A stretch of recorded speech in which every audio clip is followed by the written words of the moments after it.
रामगढ़ नाम के एक गांव में राजू नाम का एक किसान रहा करता था। उसके माता पिता का बचपन में ही देहांत हो गया था। इसीलिए उसके दूर के रिश्तेदारों ने उसकी शादी चमेली नाम की एक लड़की से करवा दी थी। चमेली एक बहुत ही आलसी लड़की थी। उससे अगर कोई किसी काम को कहता तो वो कोई ना कोई बहाना बना दिया करती, जिससे तंग आकर उसकी माँ बाप उसकी शादी राजू से करवाते हैं। शादी की अगली सुबह राजू चमेली से कहता है, चमेली, उठ जाओ, सुबह हो गई है। अब जल्दी से जाकर मेरे लिए चाय नाश्ता ले आओ, मुझे खेत पर भी जाना है। जी ये आप कैसी बातें कर रहे हैं? कल ही तो हमारी शादी हुई है और आप तो जानते हैं ना कि शादी में कितनी थकान हो जाती है। मुझे ज़रा भी हिम्मत नहीं हो रही है कि मैं कुछ भी करूं। मुझ में जान नहीं है कि उठ के कोई काम कर सकूं। तुम सही कह रही हो, थकान हो गई होगी। चलो कोई बात नहीं, मैं बना लेता हूँ। तुम भी नहा धोकर बाहर आ जाओ। राजू वहां से उठकर चाय बनाने के लिए चला जाता है और जब वो वापस आता है तो देखता है कि चमेली अब भी अपने कमरे में लेटी हुई टीवी देख रही थी। ये देखकर राजू कहता है, अरे चमेली, ये क्या? तुम अभी तक नहा धोकर तैयार नहीं हुई और यहाँ बैठी टीवी देख रही हो? जरा वक्त तो देखो, सुबह के 11 बज रहे हैं। अजी आप तो ऐसे कह रहे हैं जैसे मुझे नहा धोकर काम करने खेतों में ही जाना है या किसी दफ्तर को निकलना है। पूरा दिन घर में ही तो रहना है, नहा लूंगी ना आराम से। लेकिन चमेली। क्या चमेली? शादी हुए अभी एक दिन भी नहीं बीता और आप तो आज से ही मुझे अपने काबू में रखने की सोच रहे हो। हे भगवान, तुम बात को पता नहीं कहां से कहां लेके जा रही हो। तुम्हें जो करना है करो, मैं खेत पे जा रहा हूँ। इतना कहकर राजू वहां से खेतों पर काम करने के लिए चला जाता है। शाम को राजू जब खेतों से वापस आता है तो देखता है कि घर का सारा काम वैसे का वैसा फैला था। घर के दरवाजे पर काफी गंदगी थी और जब वो अंदर जाता है तो देखता है कि चमेली अपने कमरे में सो रही थी। ये देखकर राजू चमेली को आवाज लगाकर कहता है, अरे चमेली, ये क्या है? घर के बाहर इतना कूड़ा हो रहा है और अंदर भी यहाँ सब कुछ फैला हुआ है। तुम सुबह से सोई रही थी क्या? पता नहीं जी, टीवी देखते देखते कब आंख लग गई। अब बड़ी नींद आ रही है। वैसे भी रात बहुत हो रही है, मुझे सोने दो। अरे ये क्या कह रही हो? अगर सो जाओगी तो खाना कौन बनाएगा? इसमें पूछने की क्या बात है? शादी से पहले भी तो आप ही खाना बनाते थे ना, आज भी बना लो। और हाँ, जो भी बनाओ ना मेरे लिए भी बना देना, बहुत भूख लगी है। हे भगवान, ये कौन से कर्मों की सजा दे रहा है मुझे? बीवी मांगी थी ताकि घर के काम काज करे, लेकिन यह तो मेरा ही डबल काम बढ़ गया। इतना कहकर अब बेचारा राजू चुपचाप वहां से घर की साफ सफाई करने जाता है और उसके बाद अपने और चमेली के लिए खाना भी बनाता है। खाना बनने के बाद चमेली खाना खाकर आराम से फिर से सो जाती। ऐसे ही एक दिन बीत जाता है। हाय राम रे, घर में आए हुए मुझे बस 2 ही दिन हुए हैं और इन्हें देखो, कभी सफाई करने को कहते हैं, कभी कपड़े धोने को कहते हैं। अभी तो मेरे हाथों की मेहंदी का रंग भी हल्का नहीं हुआ है जी। कितनी ड्रामेबाज हो तुम। रहने दो, ये भी मैं ही कर लेता हूँ। भगवान करे वो बिचौलिया मुझे बस एक बार मिल जाए, उसे तो मैं बताऊंगा अच्छे से। उसने शादी नहीं, मेरी बर्बादी करवा दी है। अब हर दिन राजू जब भी चमेली को किसी भी काम को कहता, चमेली उसे कोई ना कोई बहाना बनाकर टाल देती या अपने नकली आंसू दिखाकर उसे परेशान करती। ऐसे ही कुछ दिन और बीत जाते हैं। एक रात काम को लेकर दोनों मियाँ बीवी में बहुत लड़ाई होती है। अगली सुबह राजू खेतों में चला जाता है और उसके जाने के बाद एक बहुत बूढ़ा आदमी चमेली के घर के आंगन में पानी पानी कहता हुआ बेहोश होकर आ गिरता है। ये देखकर चमेली जल्दी से अपने घर में से पानी लेकर आती है और उसे पिलाती है। अरे बाबा जी, क्या हुआ आपको? पानी पीजिए। धन्यवाद बेटी, आज तूने इस बूढ़े की जान बचा ली। तेरे इस गिलास पानी का कर्ज मैं कैसे उतारूं? ये आप क्या कह रहे हैं बाबा जी? पानी का कर्ज भी भला कोई उतार सकता है क्या? ये तो हर इंसान का हक है। क्या बात कही है बेटी।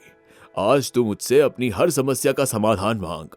तू जो मांगेगी मैं वो तुझे दूंगा। बता, तुझे क्या चाहिए? लेकिन ये कैसे मुमकिन है बाबा जी? ये कोई जादू या कोई कहानी थोड़ी है। हाँ बेटी, मेरे पास कुछ अद्भुत शक्तियां हैं।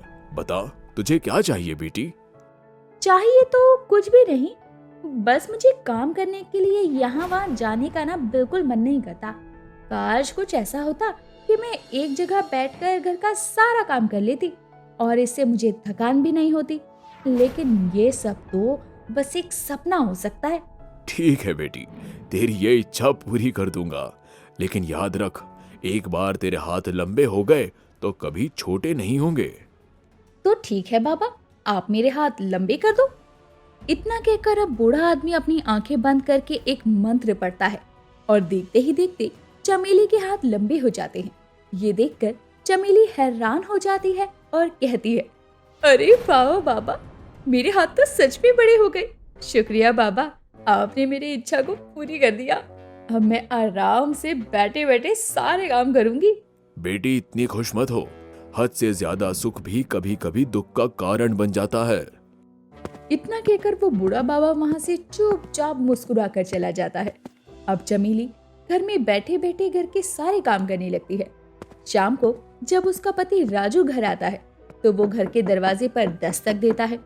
चमेली कमरे में बैठी हुई ही दरवाजा खोल देती है और ये देखकर राजू बेहोश हो जाता है। अजी क्या हुआ, कहाँ गिर गए? ये सब क्या है? तुम्हारे हाथ इतने लंबे कैसे हो गए? अरे ये तो मेरे इन लंबे हाथों का कमाल है। घबराओ नहीं, ये तो मुझे वरदान में मिले हैं। वरदान? कैसा वरदान? चमेली राजू को वरदान की पूरी बात बताती है। ये सब सुनकर राजू हैरान हो जाता है और कहता है, पहले तुम कम आलसी थी, जो अब और हो जाओगी। मांगना था तो कुछ अच्छा ही मांग लेती, जैसे इस साल हमारी खेती अच्छी हो। अरे आप तो बस यही सब सोचते हो। राम राम, तुमसे बहस करना ही बेकार है। अब इतना कहकर चमेली वहां से चली जाती है। ऐसे ही अब कुछ दिन और बीत जाते हैं। राजू की पत्नी पूरे गांव में लंबे हाथ वाली बहू के नाम से मशहूर हो जाती है। दूर दूर से लोग उसके लंबे हाथों को आकर देखते। हर दिन उसे घर के बाहर भीड़ लगी हुई मिलती थी। एक दिन उसकी पड़ोसन मालती उससे कहती है, अरे वाह वाह चमेली, तेरे हाथ तो सच में बड़े लंबे हैं। मैं तो अपनी जिंदगी में पहली बार किसी के इतने लंबे हाथ देख रही हूँ। अरे तेरा नाम तो वर्ल्ड रिकॉर्ड में दाखिल होना चाहिए, सबसे लंबे हाथों के लिए। अच्छा अच्छा, वो कैसे? अरे तुम चिंता मत करो, मैं अभी वर्ल्ड रिकॉर्ड में तेरा नाम दाखिल करने के लिए न्यूज वाली को तुम्हारे लंबे हाथों के बारे में बताती हूँ। फिर तुम्हारा नाम भी दुनिया भर में मशहूर हो जाएगा। ऐसी बात है तो निकाह में देरी कैसी? ठीक है, अभी बताती हूँ सबको। मालती मीडिया को चमेली के लंबे हाथों के बारे में खबर देती है, जिसके बाद अगली सुबह चमेली के घर के बाहर बहुत भीड़ लग जाती है। उसके घर के बाहर बहुत सारी गाड़ियां थी। जब राजू खिड़की से बाहर देखता है तो वहाँ उन सबको देखकर कहता है, अरे चमेली, ये भीड़ कैसी है? कैसे भीड़ जी? देखो जरा, घर के बाहर कितने सारे लोग हैं। अच्छा, वो लोग आ गए, मैं जाकर देखती हूँ। नहीं चमेली, बाहर मत जाओ। अगर सबको तुम्हारे लंबे हाथों के बारे में पता चला तो मुसीबत हो जाएगी। चमेली राजू की बात सुने बिना ही घर के बाहर अपने लंबे हाथों के साथ चली जाती है, जहाँ चारों तरफ से लोगों की भीड़ उसे घेर लेती है। ये देखकर चमेली परेशान हो जाती है। लोगों की भीड़ उससे तरह तरह की सवाल पूछती है और चमेली जवाब देने से पहले ही घबरा जाती है और अपने कानों पर हाथ रखकर जोर से कहती है, हे भगवान, अब मुझसे ये सब नहीं सहा जाएगा। मुझे ये सब नहीं चाहिए, ना ये लंबे हाथ, और इन्हें अब वापस छोटा कर दो भगवान। उस भीड़ में वो बूढ़ा आदमी भी खड़ा था।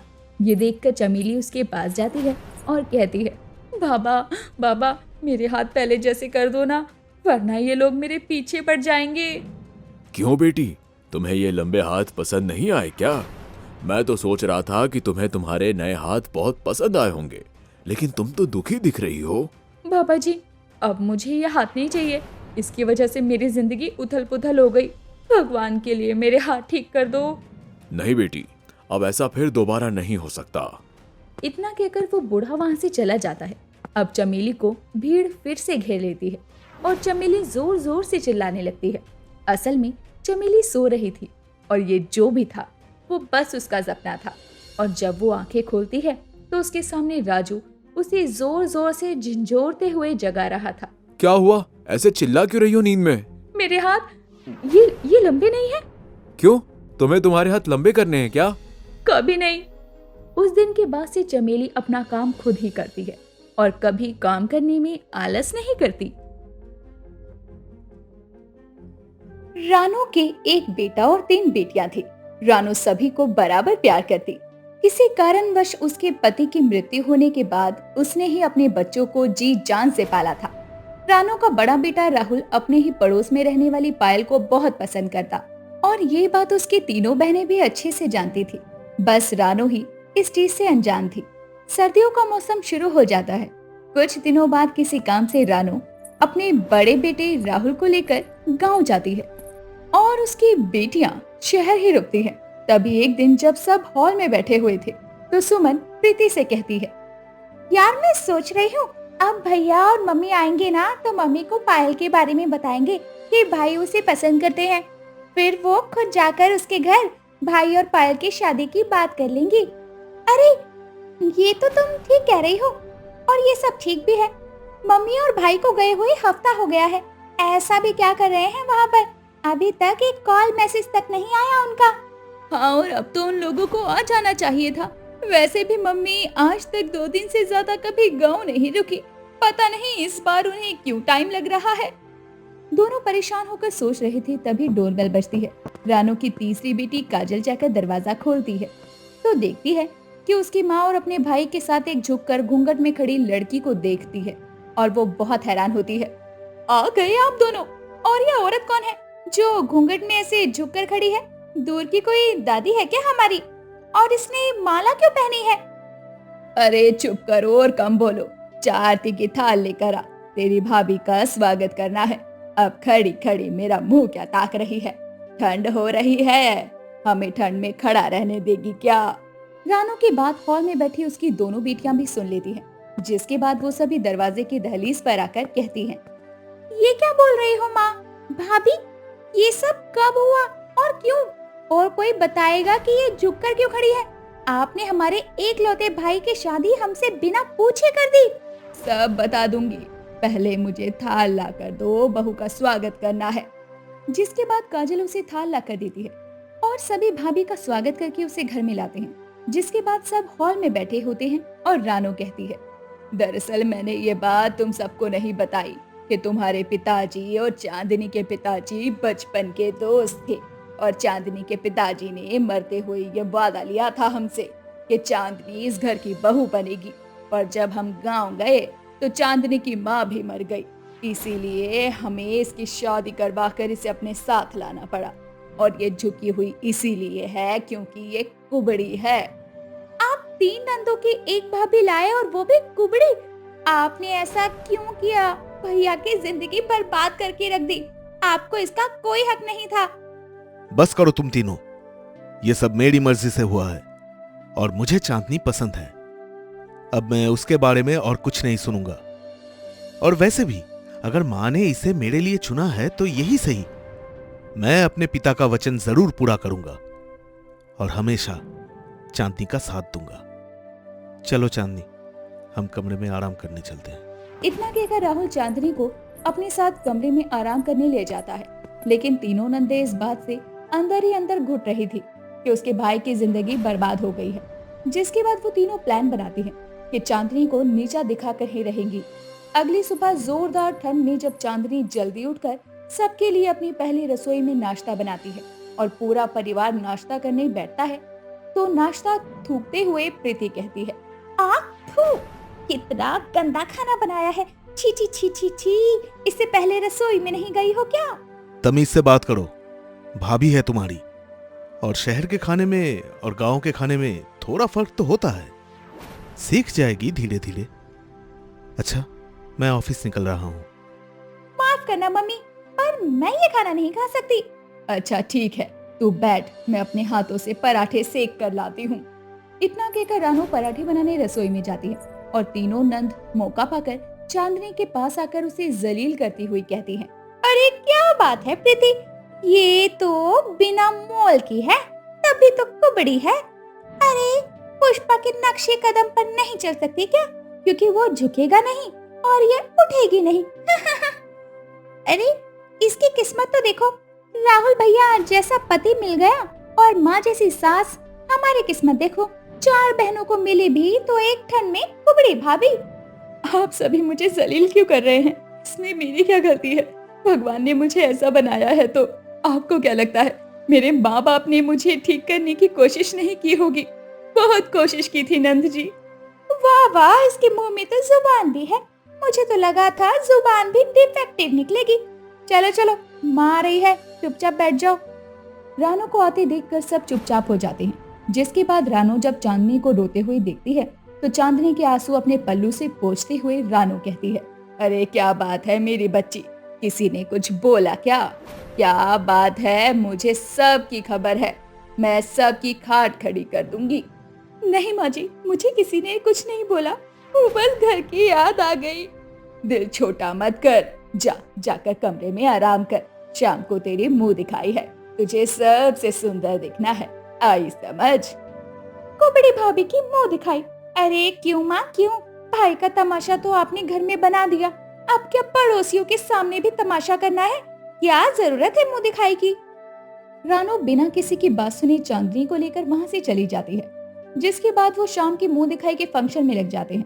शाम को जब सब लोग चांदनी को देखते हैं तो मन ही मन उसके कुबड़ेपन को लेकर उसका मजाक बनाते हैं और ये सब होता देखकर उसकी तीनों नंदे पुसर पुसर करते हुए कहती हैं, लो हो गया नाटक घर के अंदर। अब ये लोग सलमान खान की तरह और 3 लोगों को बताएंगे और वो और 3 लोगों को बताएंगे कि हमारी भाभी कुबड़ी है। पता नहीं हमारे लिए कोई ठीक ठाक लड़के का रिश्ता भी आएगा या नहीं। ऐसे अरे चुप चुप बोल, ऐसे बोलकर मुझे डराने की कोशिश मत कर। जिसके बाद सब हंसने का नाटक करते हैं और तभी उनके पास उसकी पड़ोसन पायल आती है और कहती है, बड़ा बुरा हुआ तुम्हारे साथ, कैसी भाभी लाई है रानू आंटी, कोई पैसा वैसा खाया है क्या? कितना दहेज मिला मुझे बता दो, मैं कौन सा तुम सब की पराई हूँ? अरे क्या मतलब है तुम्हारा कि मेरी माँ अपने बेटे का सौदा करके कुबड़ी भाभी लाई है? और नहीं तो क्या, या फिर तुम्हारे भाई में ही कोई कमी होगी जो उसको ऐसी बीवी मिली। तुम्हारा भाई तो मुझे पसंद करता था, छुप छुप कर देखता था, मैंने सोचा भी था उसे हाँ कर दूं, लेकिन अच्छा हुआ उसका लेवल मुझे पता चल गया। पता है पायल, अब तक तो हम अपने माँ बाप को गलत सोच रहे थे, उन्होंने हमारे भाई की लाइफ खराब कर दी, लेकिन अब लग रहा है तुम जैसी छोटी और गिरी हुई सोच वाली भाभी घर में आने से अच्छा है ये कुबड़ी भाभी आ गई। अरे कल को तुम खुद भी जिसके लड़के को ताड़ ताड़ कर देखती थी, अभी उसमें तुम्हें कमियां दिखने लगी। तुम हमें जवाब दे रही हो, तुमसे लाख अच्छी तो हमारी भाभी है जिसने हमें कभी उल्टा जवाब नहीं दिया, और तो और माँ तक से सब छुपा कर रखा है जो हमने उन्हें ताने दिए हैं। और वो रहा बाहर का रास्ता, खुद जाओगी या छोड़ के आए? पायल अपनी इंसल्ट करवाने के बाद वहाँ से चली जाती है।